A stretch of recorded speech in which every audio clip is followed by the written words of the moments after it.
جو کعبے میں پیدا ہو مولود کعبہ ہو، اے نادانو تم شرک اور بدعت کی رٹ لگائے رہتے ہو اور کعبے کا چکر لگاتے ہو۔ میرا علی تو وہ ہے جو کعبے میں پیدا ہوا ہے، جس کی ولادت کعبے میں ہوئی ہے۔ اب لا کر بتا دو کوئی ایسا پیشوا جس کی ولادت کعبے میں ہوئی ہو، ہم اسے بھی پاک کہہ دیں گے۔ علی کو ہم اسی لیے پاک کہتے ہیں کیونکہ اللہ کے گھر میں ولادت ہوئی ہے۔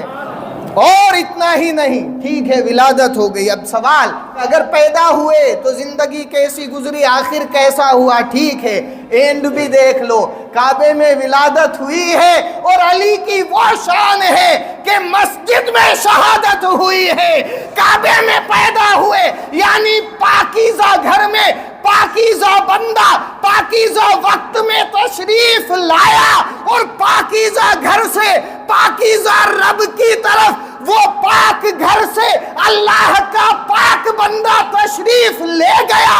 اس سے بڑھ کر اس دنیا میں کوئی بندہ پیدا نہ ہوا جو علی جیسا ہو سکے، اسی لیے علی کو ہم پاک کہا کرتے ہیں۔ گزشتہ بیان آپ نے سماعت کیا کہ دل کی صفائی کس طرح کریں۔ دل کی صفائی کے 3 طریقے میں نے آپ کے سامنے رکھے تھے۔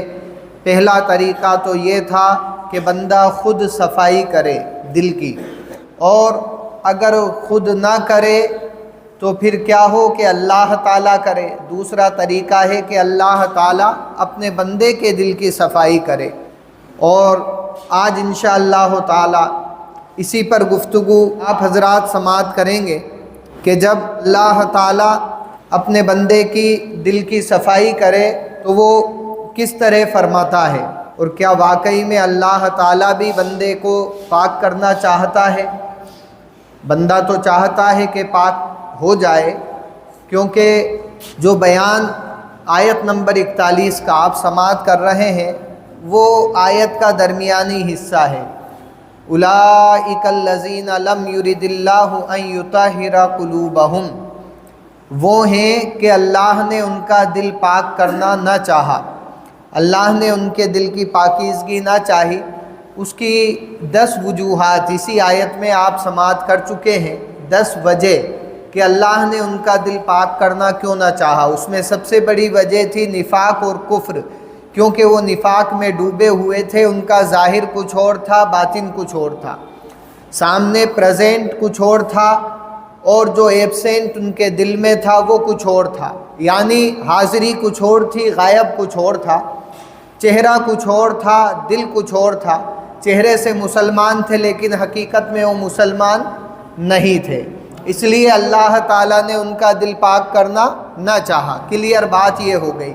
تو ان کا پاک کرنا نہ چاہا، ہم تو چہرے سے بھی مسلمان ہیں، دل سے بھی مسلمان ہیں، ایمان بھی ہمارا صحیح ہے، اللہ کو، اس کے رسول کو صلی اللہ علیہ وسلم کو اور بزرگان دین کو بھی ہم مانتے ہیں، تو ہم چاہیں گے کہ ہمارا دل پاک ہو، اللہ پاک فرمائے۔ تو کیا اللہ تعالیٰ واقعی میں کسی کو پاک کرتا ہے؟ کیا اللہ تعالیٰ خود کسی کو پاک فرماتا ہے؟ تو یہ سوال ادھر ادھر سے نہ پوچھ کر ہم قرآن سے ہی پوچھیں، اے قرآن بتا کیا اللہ واقعی میں کسی کو پاک کرتا ہے؟ تو قرآن جواب دیتا ہے، سورت نمبر 33 کتنی؟ 33 کتنے نمبر سورت ہے؟ 33 اور آیت نمبر بھی 33 ہے۔ میں نے اس میں بہت ساری کیلکولیشن نکالی ہے، اور اگر میں وہ بیان کروں تو اس کے لیے تقریباً مکمل 1 سال چاہیے۔ کتنا؟ 1 سال۔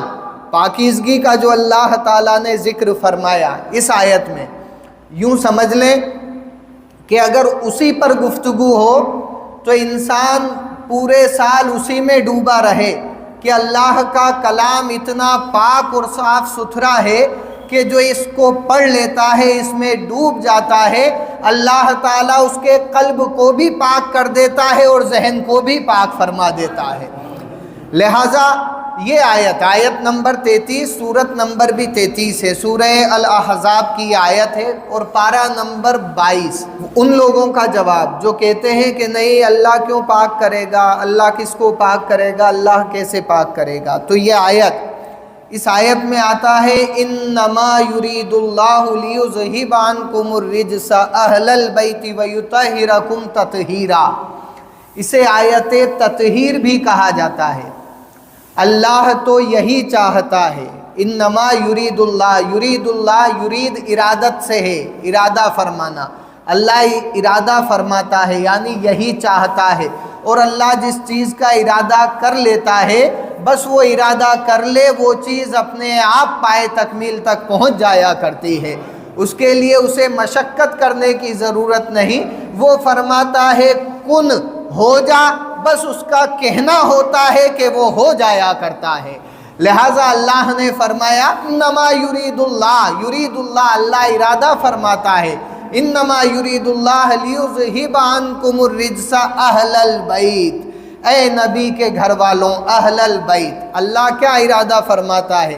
اے نبی کے گھر والوں، تم سے ہر ناپاکی کو دور فرما دے اور تمہیں پاک کر کے خوب ستھرا کر دے۔ کون چاہتا ہے؟ اللہ تعالیٰ۔ اور کس کو چاہتا ہے پاک کرنا؟ نبی کے گھر والوں کو۔ اب کتنی حسین بات ہے، کتنی پیاری بات ہے کہ اللہ تعالیٰ اپنے نبی کے گھر والوں کو پاک کرنا چاہتا ہے، یعنی پاک نہیں کرنا چاہتا ان لوگوں کو جن کے دل میں نفاق بیٹھا ہوا ہے، نفرت بیٹھی ہوئی ہے، اور جو نبی کے گھر والے ہیں انہیں پاک کرنا چاہتا ہے۔ یعنی اللہ نے دونوں راستے بتا دیے، اگر ناپاکی کی طرف جانا ہو، جہالت کی طرف جانا ہو، گمراہی کی طرف جانا ہو، جہنم نفاق کی طرف جانا ہو تو ان ناپاک لوگوں کی طرف چل جاؤ، اور اگر پاکی کی طرف جانا ہو، جنت کی طرف جانا ہو تو نبی کے گھر والوں کے ساتھ ہو جاؤ، جنت تمہاری جاگیر ہو جائے گی، جنت تمہاری جاگیر ہو جائے گی۔ لہٰذا رب نے صاف فرما دیا، وہاں ذکر آیا اولئک الذین لم یرد اللہ ان یطہر قلوبہم، وہ ہیں کہ اللہ نے ان کا دل پاک کرنا نہ چاہا، اور یہاں ذکر آیا انما یرید اللہ لیذہب عنکم الرجس اہل البیت ویطہرکم تطہیرا، پاک ہی نہیں بلکہ خوب ستھرا کرنا چاہتا ہے۔ اور ایک اور خاص بات اس آیت میں، یعنی سورہ المائدہ پارہ نمبر 6 آیت نمبر 41 کے اندر جو ذکر آیا وہ دل کا آیا کہ اللہ ان کا دل پاک کرنا نہیں چاہتا، اور یہاں جو ذکر آ رہا ہے اس آیت میں، آیت نمبر 33 سورہ الاحزاب پارہ نمبر 22، پہلا ہی پیج جب آپ اسے پڑھیں گے، پہلا ہی ورق 22ویں پارے کا، تو یہاں ذکر ظاہر کا بھی نہیں آیا، باطن کا بھی نہیں آیا۔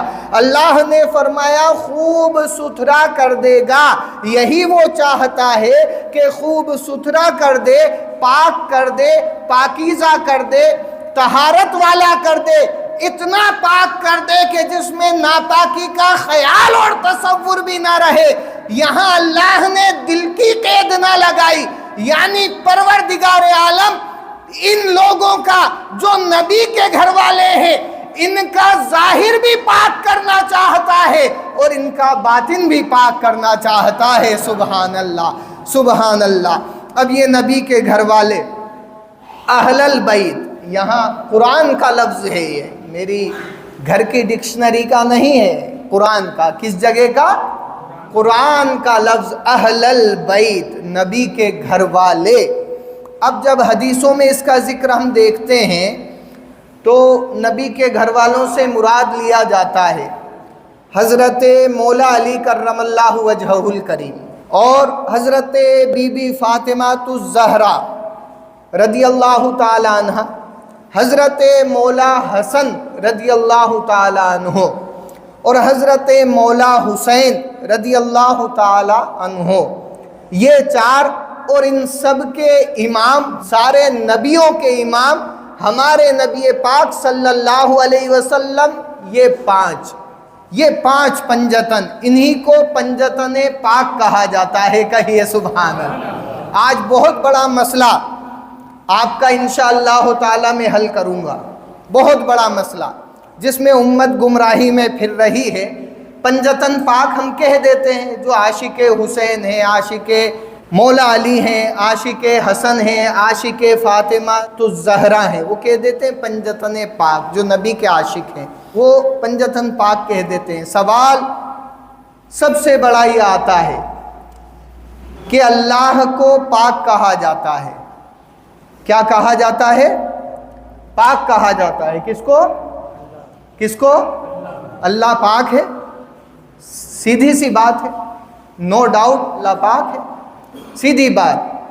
اور جو بار بار میں آپ سے دوران گفتگو کہلواتا ہوں، کہو سبحان اللہ، بلند آواز میں کہو۔ اس کا معنی کیا ہے؟ اللہ پاک ہے۔ کیا معنی ہے؟ اللہ پاک ہے، سیدھی سی بات ہے، نو اینی ڈاؤٹ، کوئی شک نہیں، کوئی شبہ نہیں کہ اللہ پاک ہے۔ جب اللہ تعالیٰ پاک ہے تو پھر سوال سب سے بڑا جو آتا ہے وہ یہ آتا ہے کہ پھر تم علی کو پاک کیوں کہتے ہو، فاطمہ کو پاک کیوں کہتے ہو، حسن کو پاک کیوں کہتے ہو، حسین کو پاک کیوں کہتے ہو، تم ان کو پاک کیوں کہتے ہو؟ سب سے بڑا سوال یہ آتا ہے۔ اور پھر وہ جو سوال آتا ہے اس کا جواب یہ لوگ جب دیتے ہیں، غیر لوگ، اپنے لوگوں کی بات نہیں کر رہا، اپنے لوگ تو وہ ہیں جو بغیر دیکھے اللہ کے نبی کو نبی مان لیا کرتے ہیں۔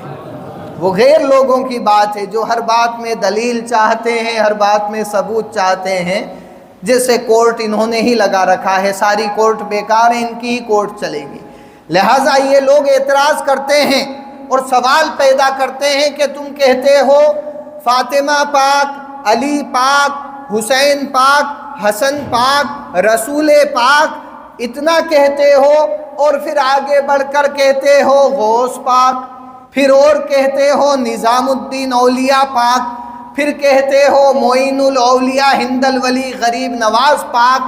یہ سارے پاک کیسے ہو گئے؟ تم نے اللہ سے ملا دیا اور تم مشرک ہو گئے، شرک میں ڈوب گئے۔ اللہ سارے گناہ معاف کر دے گا، یہ گناہ معاف نہیں کرے گا۔ اتنا بڑا الزام اہل سنت والجماعت پر لگایا جاتا ہے کہ ان کو پاک مت کہو، تو پھر کیا کہو؟ اگر پاک نہ کہیں تو کیا کہو؟ پاک کی ضد ہے ناپاک۔ پاک کی ضد کیا ہے؟ ولوم شبد، اپوزٹ، ناپاک۔ اب اللہ کے رسول کو پاک کہہ رہے ہیں، معاذ اللہ۔ اگر ناپاک کوئی کہے تو بتاؤ وہ جنتی ہوگا کہ جہنمی ہوگا؟ بتاؤ کون ہوگا؟ جہنمی ہوگا۔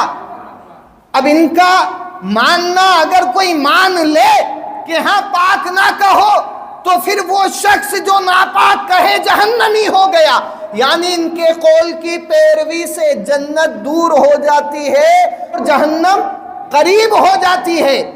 جنت دور، جہنم قریب، ان کے قول کی پیروی کرنے سے۔ اور ہمارا قول ہے کہ رسول پاک ہیں، جب ہم انہیں پاک کہتے ہیں تو ہمارا قلب بھی پاک ہو جاتا ہے، ہمارا ذہن بھی پاک ہو جاتا ہے۔ بہت بڑا مسئلہ آج حل ہوگا انشاءاللہ۔ یہی کہ لوگ ہمیں مشرک تک کہہ دیتے ہیں کہ تم تو مشرک ہو گئے، اللہ سے ملا دیا۔ اللہ پاک ہے اور دنیا میں ہر انسان اس لینگویج کو سمجھتا ہے، سبحان اللہ، اللہ پاک ہے۔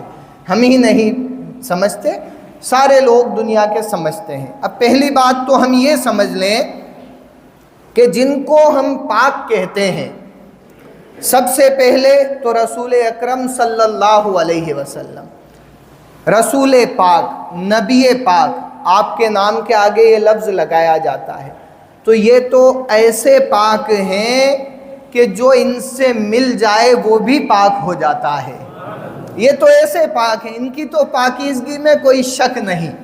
آگے بڑھتے ہیں انشاءاللہ رسول اکرم صلی اللہ علیہ وسلم کی پاکیزگی پر، وَيُزَكِّيهِمْ، بہترین خطاب آپ کو کبھی سننے کو ملے گا۔ ابھی اگر اس موضوع پر ہم گفتگو کریں گے تو پورا وقت اسی پر چلا جائے گا، لہٰذا صرف اتنا سمجھ لیں کہ اللہ کے رسول تو اتنے پاک ہیں کہ جو ان سے قریب ہو جائے، جو ٹچ ہو جائے، جو مس ہو جائے، وہ پاک ہو جائے۔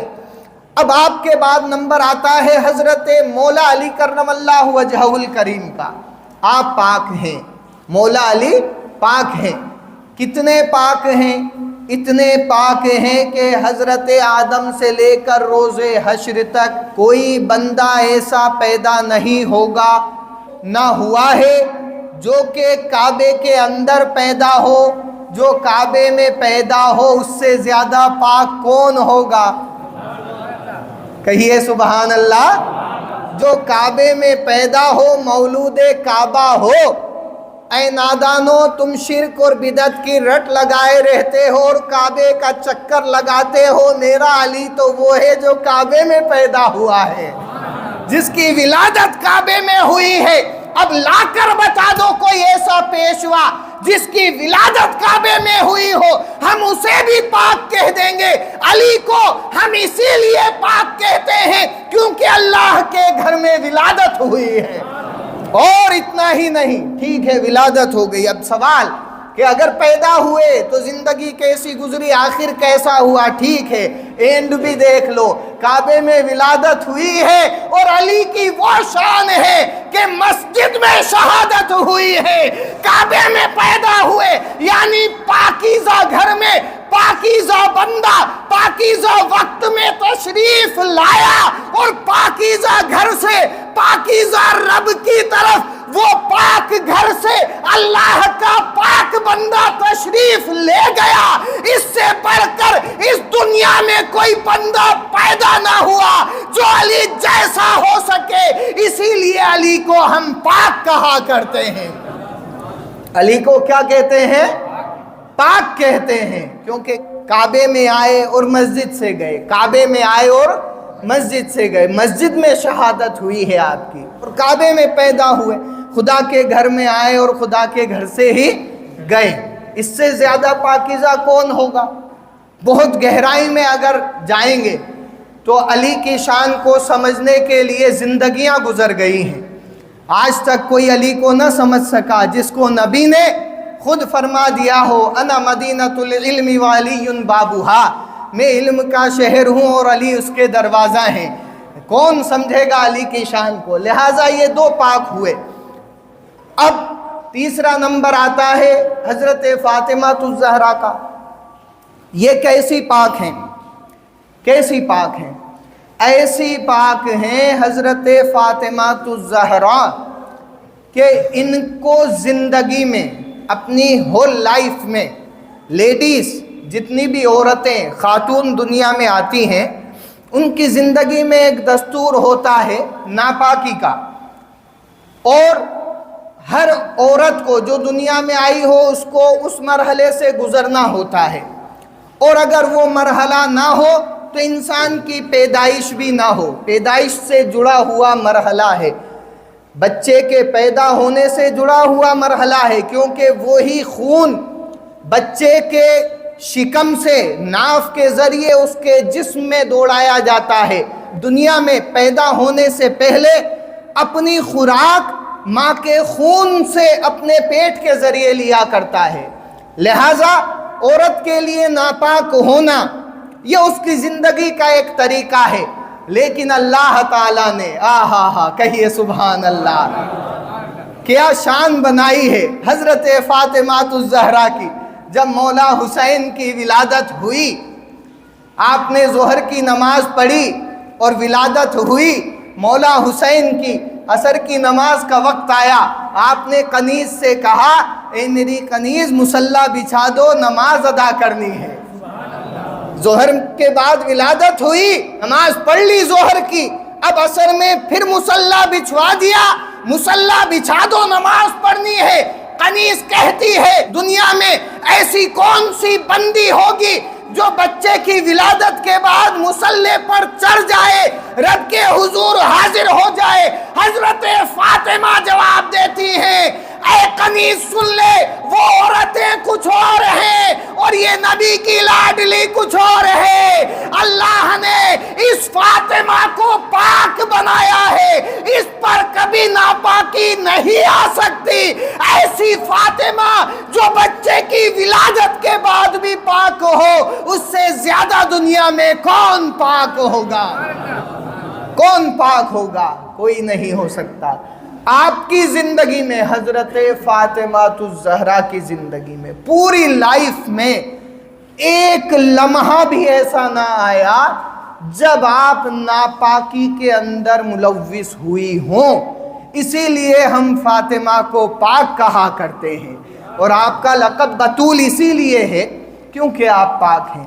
اب آپ کے بعد نمبر آتا ہے مولا حسن کا۔ حسن مجتبیٰ کیسے پاک ہیں؟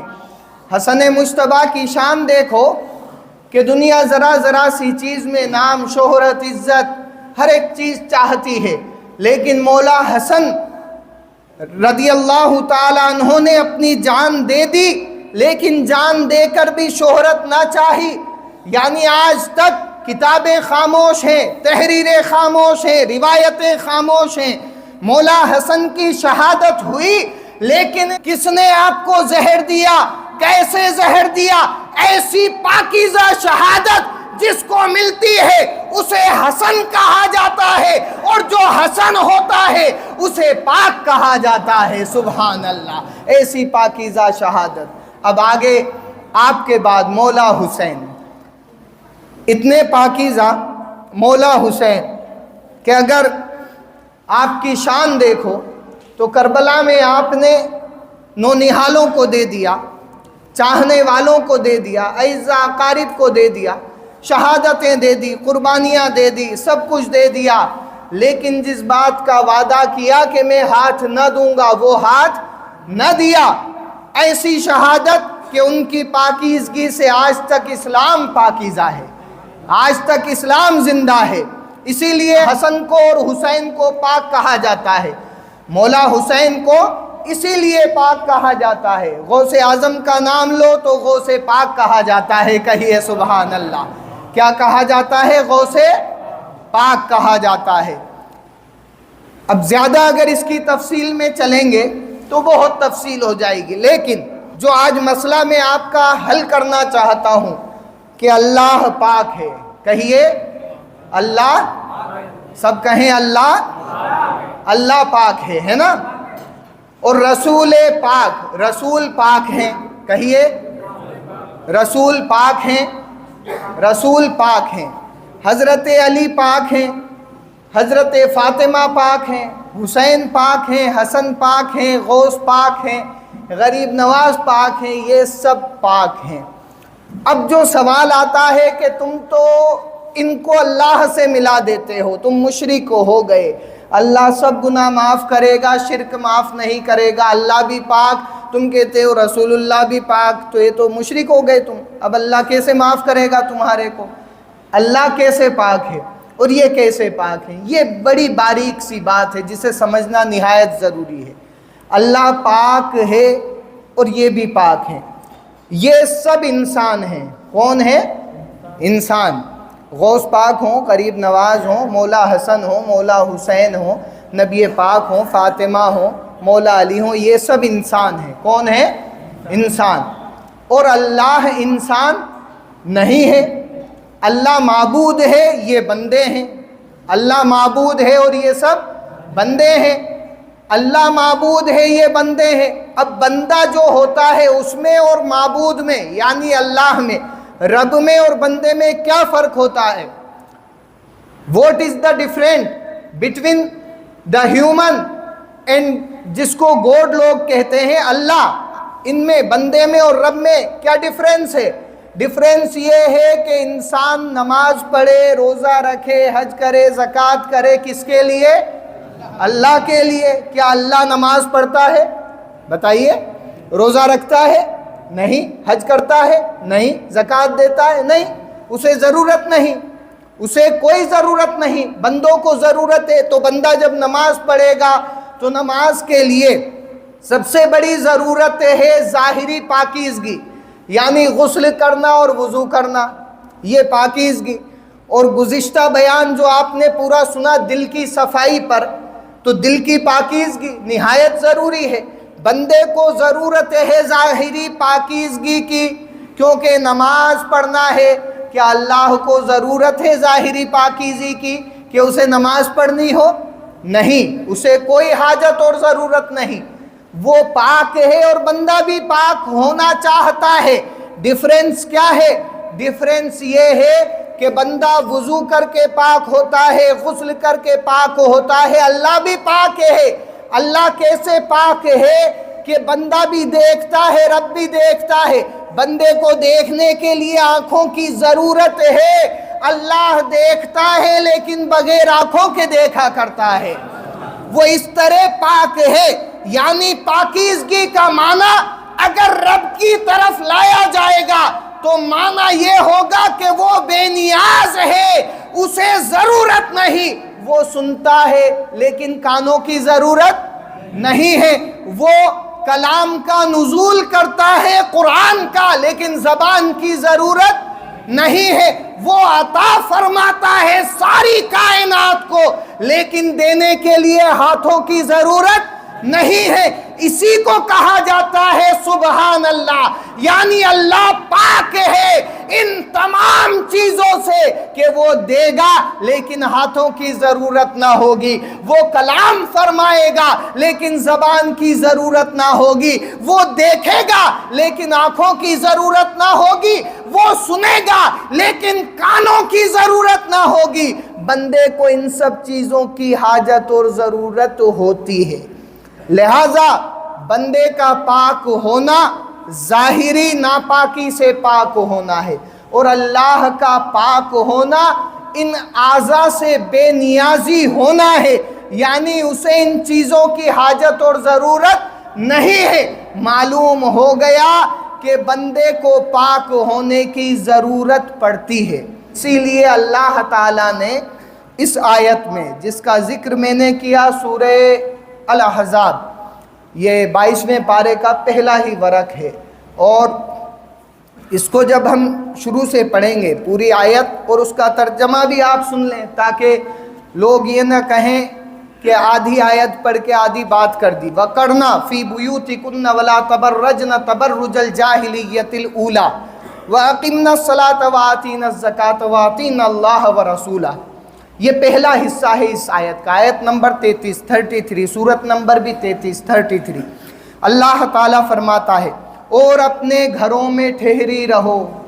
نبی کے گھر والوں سے ذکر ہو رہا ہے، اگر ظاہری طور پر آپ دیکھیں گے تو یہ ذکر ہو رہا ہے نبی کے گھر والوں سے، اور امہات المومنین کی بات یہاں چل رہی ہے۔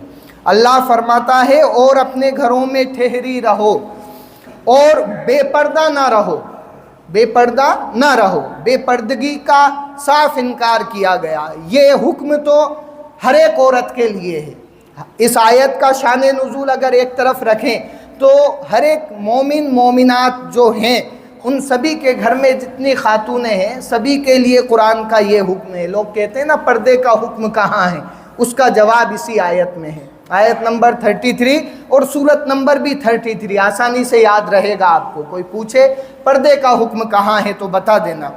اور اپنے گھروں میں ٹھہری رہو اور بے پردہ نہ رہو، جیسے اگلی جاہلیت کی بے پردگی، جیسے اگلی جاہلیت کی بے پردگی، یعنی کہ اب اس آیت کے مطابق اگر کوئی بے پردہ خاتون ہے تو وہ کتنی ہی پڑھی لکھی ہو جائے اس کا شمار پڑھے لکھوں میں نہیں بلکہ کس میں ہے؟ جاہلوں میں۔ کس میں شمار ہے؟ یہ قرآن کہہ رہا ہے، میری زبان، میری بات، میرا کلام نہیں، اللہ کا کلام ہے۔ اور یہ بھی میں اس لیے آپ کے سامنے رکھ رہا ہوں تاکہ کل کو کوئی یہ نہ کہے کہ قرآن کی آدھی آیت پڑھی اور اس کا ترجمہ اور اس کی بات بتا کر ادھر ادھر بات کر دی، اسی لیے میں پڑھ رہا ہوں۔ وَأَقِمْنَا الصَّلَاةَ وَآتِينَا الزَّكَاةَ، اور نماز قائم رکھو اور زکوٰۃ دو۔ اب یہ صاف ستھرا حکم، جب عورتوں کی بات ہو رہی ہے تو ظاہراً عورتوں کو نماز پڑھنے کا حکم دیا جا رہا ہے۔ کس کو؟ عورتوں کو نماز قائم رکھو۔ اس آیت میں جب عورتوں کی بات ہے تو انہی کو حکم ہے ڈائریکٹ، یعنی عورتوں کے لیے صراحتاً ظاہری ڈائریکٹ حکم قرآن میں نماز پڑھو اور زکوٰۃ دینے کا۔ یہ ایک مسئلہ اور چھوٹا سا سمجھ لیں، کچھ لوگ سمجھتے ہیں کہ زکوٰۃ صرف مردوں پر واجب ہے، ایسا نہیں ہے۔ اگر عورتیں مالدار ہیں، 7.5 تولہ سونا عورت کی ملکیت میں ہے یا 52.5 تولہ چاندی عورت کی ملکیت میں ہے یا اس کے مقابل رقم اگر اس کے پاس ہے، اس کی ملکیت ہے، وہ خود کفیل ہے، تو اس پر بھی زکوٰۃ واجب ہے۔ اس آیت سے یہاں ثابت ہو رہا ہے اس پر بھی زکوٰۃ واجب ہے، یہ ڈائریکٹ بات ہے۔ وَأَطِيعْنَا اللَّهَ وَرَسُولَهُ، اور اللہ اور اس کے رسول کا حکم مانو، یہ آیت کا پہلا حصہ ہوا۔ اور ہم جس پر گفتگو کر رہے ہیں وہ ہے انما یرید اللہ لیذھب عنکم الرجس اہل البیت ویطہرکم تطہیرا۔ اللہ تو یہی چاہتا ہے اے نبی کے گھر والوں کہ تم سے ہر ناپاکی کو دور فرما دے اور تمہیں پاک کر کے خوب ستھرا کر دے۔ اللہ یہی چاہتا ہے۔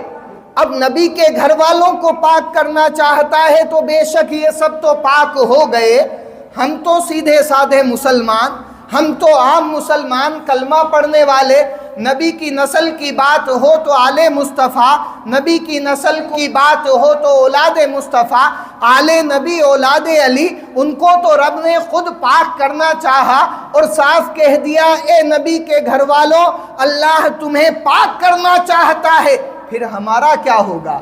عام مسلمان کا کیا ہوگا؟ کوئی شیخ کہتے ہیں، کوئی پٹھان کہتے ہیں، سب اپنے اپنے القاب لگاتے ہیں۔ نبی کی نسل تو بے شک رب نے پاک فرما دیا اور صاف کہہ دیا، پھر ان کا کیا ہوگا جو عام مسلمان ہیں، جو نبی کے گھر والے ڈائریکٹ ثابت نہیں ہو رہے؟ تو بڑی اچھی بات آج آپ کو بتا رہا ہوں۔ آج تک آپ نے زندگی میں جب کبھی یہ گفتگو اس آیت پر بات سنی ہوگی تو یہی سنی ہوگی اہل بیت مصطفیٰ کا ذکر ہے، نبی کے گھر والوں کا ذکر ہے، لیکن ذہن کو تھوڑا کشادہ کیجئے، پھیلائیے اور دیکھیے۔ بچہ جب اسکول جاتا ہے، اسکول سے گھر کا کام دیا جاتا ہے تو اسے کہا جاتا ہے ہوم ورک، گھر سے کر کے لانا۔ گھر، اب اس بچے کا گھر کیا ہو گیا؟ جہاں وہ رہتا ہے، ماں باپ جہاں ساتھ رہتے ہیں وہ اس کا گھر ہو گیا۔ آج کل کورونا ٹائم میں گھروں سے لوگوں کو کام کرنے کا کہا، ورک فرام ہوم، گھر سے کام کرو، تو وہ جہاں رہتے ہیں وہ ان کا گھر ہوا۔ یہ تو گھر ہے۔ اب کوئی شخص اگر کسی گلی میں رہتا ہے تو وہ گلی بھی اس کا گھر کہا جاتا ہے۔ جس محلے میں رہتا ہے کہاں کا رہنے والا ہے؟ فلاں محلے کا، تو وہ محلہ اس کا گھر ہو گیا۔ پھر کہا جاتا ہے کہ کہاں رہنے والا ہے؟ فلاں شہر کا، وہ شہر اس کا گھر ہو گیا۔ پھر کہا جاتا ہے کون سے اسٹیٹ کا رہنے والا ہے؟ راجستھان کا، تو اب راجستھان اس کا گھر ہو گیا۔ پھر کہا جاتا ہے کون سے ملک کا رہنے والا ہے؟ تو پھر انڈین یعنی ہندوستانی، اب ہند اس کا گھر ہو گیا۔ یعنی جیسے جیسے آگے بڑھیں گے تو گھر کی وسعت بڑھتی چلی جائے گی، گھر کا پیمانہ بڑھتا چلا جائے گا۔ معلوم ہو گیا کہ جب کوئی شخص کسی ملک میں رہے تو وہ ملک اس کا گھر ہے، کسی دیش میں رہے وہ دیش اس کا گھر ہے۔ ہم نبی کے چاہنے والے اور کلمہ پڑھنے والے ہیں کہ وہ اپنے آئی کارڈ سے اپنے دیش کا ممبر ہوا ہے اور ہم اپنا کلمہ پڑھ کے لا الہ الا اللہ محمد الرسول اللہ نبی کے امتی بن جاتے ہیں۔ سبحان اللہ۔ اب کلمہ پڑھو اور اپنے قلب کو پاک کرو اور نبی پاک صلی اللہ علیہ وسلم سے قرب حاصل کرو۔ کیا کرو؟ قرب حاصل کرو، تب تم پاک ہو جاؤ گے، اللہ تمہیں بھی پاک فرمائے گا۔ اللہ تعالیٰ صرف نبی کے گھر والوں کو پاک کرنا چاہتا ہے، لیکن اب تم کلمہ پڑھ کر جب اس دائرے میں داخل ہو گئے تو کیونکہ اللہ نے ہمارے نبی کو کل کائنات کا رسول بنا کر بھیجا ہے، سبحان اللہ، ہم اس گھر سے باہر نہیں ہیں، کائنات سے باہر نہیں ہیں اسی کائنات میں، لیکن نبی کے گھر میں داخل ہونے کے لیے ہمیں اپنے قلب کو پاک کر کے مومن بننا ہوگا۔ جب مومن اور متقی ہو جائیں گے تو اللہ ہمارے قلب کو بھی پاک فرما دے گا۔ لہٰذا اس آیت میں بہت بڑا معنی ہے، غور و خوض کرنے پر ہمیں حاصل ہوگا کہ نبی پاک صلی اللہ علیہ وسلم الحمدللہ ہم بھی شامل ہیں آپ کے غلاموں میں۔ اور ایک بڑی اچھی بات میں آپ کو بتا دینا چاہتا ہوں کہ نبی پاک صلی اللہ علیہ وسلم کی آل وہ تو بے شک پاک ہے، اب ہم آل تو نہیں بن سکتے، سید کوئی کیسے بنے گا؟ اپنا نسب کیسے چینج کرے گا؟ وہ تو جس باپ کی اولاد ہے اسی کا کہا جائے گا. نبی پاک کی اولاد کیسے بن سکتا ہے؟ نہیں بن سکتا. تو پھر اعلیٰ حضرت عظیم المرتبت امام اہل سنت شاہ امام احمد رضا خان فاضل بریلوی عرض کرتے ہیں تجھ سے در، در سے سگ، سگ سے ہے مجھ کو نسبت. یا رسول اللہ تجھ سے در، در سے سگ، سگ یعنی آپ کے غلام دربان. ایک معنی اور ہوتا ہے وہ ہم یہاں نہیں لیں گے، آپ کے غلام. تجھ سے در، یا رسول اللہ آپ سے در یعنی دروازہ، آپ کا دروازہ. در سے سگ یعنی اس دروازے کے دربان، اس دروازے کے غلام. اور سگ سے ہے مجھ کو نسبت، اس دربان سے مجھے نسبت ہے جو دروازے پر ہے. یا رسول اللہ تجھ سے در، در سے سگ، سگ سے ہے مجھ کو نسبت. میری گردن میں بھی ہے دور کا ڈورا تیرا، میری گردن میں بھی ہے دور کا ڈورا تیرا. جو اس نشانی کے سگ ہیں نہیں مارے جاتے، حشر تک رہے میرے گلے میں پٹا تیرا، حشر تک رہے میرے گلے میں پٹا تیرا. اب اگر کوئی نبی کا گھر کا نہیں ہو سکتا تو در کا ہو جائے، جو در کا ہو جائے گا وہ گھر کا ہو جائے گا. اور جب نبی کی نظر کرم پڑ گئی تو وہ در والا بھی جنتی ہو جائے گا. لہٰذا اپنے آپ کو نبی کی غلامی میں شامل کر لو. اگر نبی کے غلام نہیں بن سکتے تو نبی کے غلاموں کے غلام بن جاؤ تو بھی بیڑا پار ہو جائے گا. لہٰذا اللہ جب اپنے بندوں کے دل کو صاف کرنا چاہتا ہے، یہاں رب نے فرما دیا انما یرید اللہ لیذھب عنکم الرجس اہل البیت وَيُطَّهِّرَكُمْ تَطْهِيرًا. اس کو صاف کرنا چاہتا ہے اللہ، کس کے دل کو، کس کو پاک کرنا چاہتا ہے. اگر اس آیت سے پوچھیں گے تو نبی کے گھر والے، نبی کے اپنے، نبی کے پیارے. اب گھر والا جو بن گیا وہ بھی پاک ہو جائے گا اور اس کی آخرت بھی سدھار دی جائے گی. اور جو گھر کے باہر رہا نہ تو وہ خود پاک ہوگا نہ اس کی آخرت سدھاری جائے گی. اور یہاں پاکیزگی سے مراد اللہ نے یہاں صراحتاً نہ قلب کا ذکر کیا نہ ظہور کا ذکر کیا. لہٰذا اللہ ہر طرح سے پاک فرمانے والا ہے. آخر میں چند لمحوں کے لیے ایک خاص بات سماعت کر لیں کہ اللہ کی رحمت بندے کی طرف کب آتی ہے. یہ تذکرۃ الاولیاء میں بہت مقبول کتاب، آج کل کی کتاب نہیں ہے، اور بڑے بڑے اکابر جلیل القدر اللہ کے خاصان خاص بندوں کا ذکر ہے. اسی کتاب میں ذکر آتا ہے صفحہ نمبر 92 92 پر حضرت بشر حافی کا واقعہ جو آپ نے عام طور پر سن رکھا ہے کہ اللہ تعالیٰ جب کسی بندے کو پاک کرنا چاہتا ہے تو کس طرح سے معمول کرتا ہے کہ حضرت بشر حافی شراب بیچتے، شراب بناتے، شراب پیتے، سب کرتے. لیکن جب اللہ نے ان کو پاک کرنا چاہا، ظاہر پاک کرنا چاہا، باطن پاک کرنا چاہا، تو اللہ تعالیٰ نے راستے چلتے ہوئے ان کی نظر کے سامنے ایک کاغذ کا ٹکڑا رکھ دیا. اب وہ کاغذ کا ٹکڑا نظر کے سامنے آیا. حضرت بشر حافی نشے میں ہیں، کچھ لوگ باشعور بے نشہ ہوش میں ہوتے ہوئے اللہ کے کلام کا ادب نہیں کرتے. اللہ انہیں ہدایت نہیں دینا چاہتا، وہ باہوش ہو کر بھی ہدایت یافتہ نہیں، اور یہ مدہوش ہو کر بھی ہدایت پا گئے. کہیے سبحان اللہ. یہ ہدایت پا گئے. حضرت بشر حافی راستے سے گزر رہے ہیں، کاغذ کا ٹکڑا دکھا، بسم اللہ الرحمن الرحیم دیکھا لکھا ہوا، اٹھایا، اس کو عطر سے غسل دیا، بلند مقام پر رکھا. اگلے دن جب آپ میخانے میں تھے، ایک شخص آتا ہے، ندا ہوتی ہے کہ بشر کو بلایا جا رہا ہے. حضرت بشر حافی دروازے پر دوڑ کر آتے ہیں اور وہ شخص آواز دینے والا کہتا ہے مجھے اللہ نے بھیجا ہے، اس کا پیغام لے کر آیا ہوں. حضرت بشر حافی ڈر جاتے ہیں، نہ جانے کون سا عتاب ہوگا، کون سا سوال ہوگا، کون سی بات ہوگی. میں تو میخانے میں رہنے والا، میں تو روزانہ پینے والا، شراب کا کاروبار کرنے والا، اللہ کا نہ جانے کون سا عتاب آیا ہے. خوف زدہ ہوئے، اسی خوف نے دل کی کیفیت کو بدل دیا، دل کی حالت کو بدل دیا۔ اب وہ آنے والا شخص کہتا ہے نہیں بشر، اللہ نے عتاب نہیں فرمایا بلکہ تمہیں اپنا مقبول بندہ بنا لیا ہے۔ سبحان اللہ۔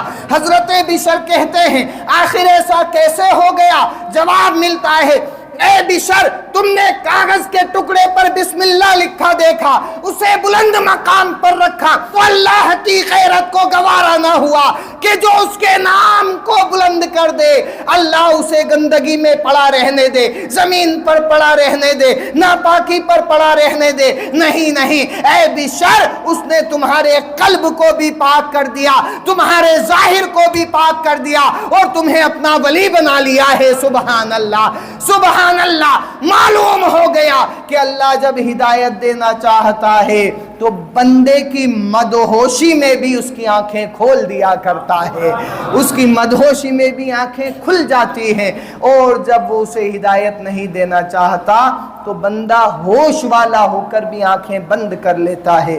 یہی اللہ کا پیغام اس آیت میں ہے کہ بے شک اللہ پاک کرنا چاہتا ہے۔ اب نبی والے ہو جاؤ، رسول والے ہو جاؤ تو ظاہر بھی پاک ہوگا اور انشاءاللہ تعالی باطن بھی پاک ہوگا۔ اب اس کا آخری حصہ یعنی یا تو بندہ خود دل کی صفائی کرے یا اللہ کرے۔ اللہ کرے آج اس پر آپ نے بیان سماعت کیا۔ اب تیسرا حصہ اس کا یہ ہے کہ جب بندہ بھی نہ کرے اللہ بھی نہ کرے تو پھر دل اور بندہ کیسے پاک ہو۔ انشاءاللہ تعالی آئندہ اس کا بیان آپ کو سماعت کرنے کو ملے گا۔ السلام علیکم۔